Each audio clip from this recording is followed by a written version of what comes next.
Congratulations. I cried when I first found out, and possibly for a few months after it as well. But this week has been really emotional because being back in London and obviously on the lead up to this day, it's been not stressful.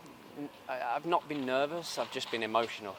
I get that from my mum. I think it's because of the journey. I think it's because it's such a big moment for our family, and it's so special.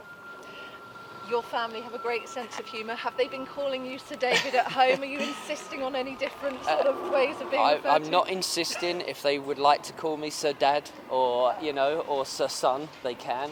But no, it's going to take some getting used to, people saying it. But no, it's just a huge honour. It's a huge honour to be here at Windsor Castle. It's a huge honour to receive this from His Majesty the King, and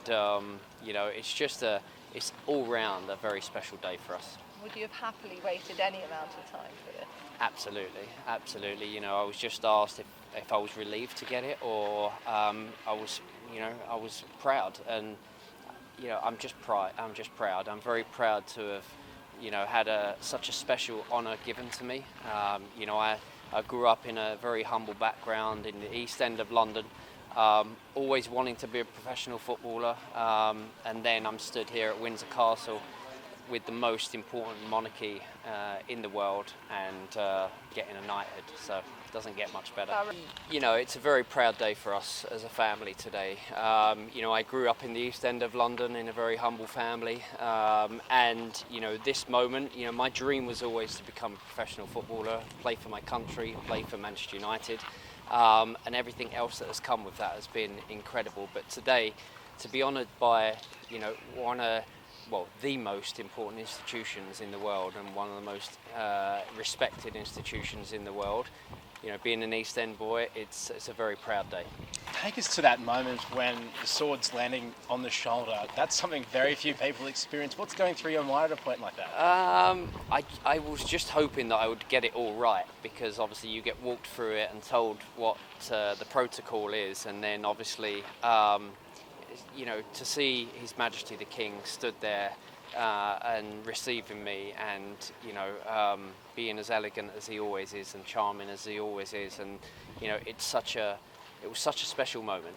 I think that obviously being told that I had the honour was a very special moment. But I knew today, I've been lucky to have won things in my career and done things and played for my country and captained my country.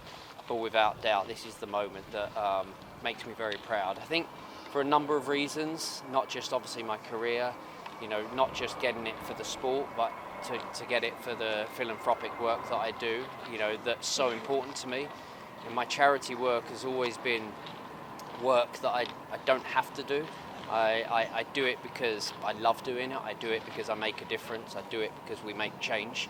And in all honesty, it's extra special to receive a knighthood for not just my sport, but the important work that I do with children. And given that then, does that rise to the top of the mantelpiece at home, above the Premier League titles and everything else? I mean, yeah, it's nice to have 6 Premier League titles and obviously a few other medals along the way, but this without doubt will be pride of place.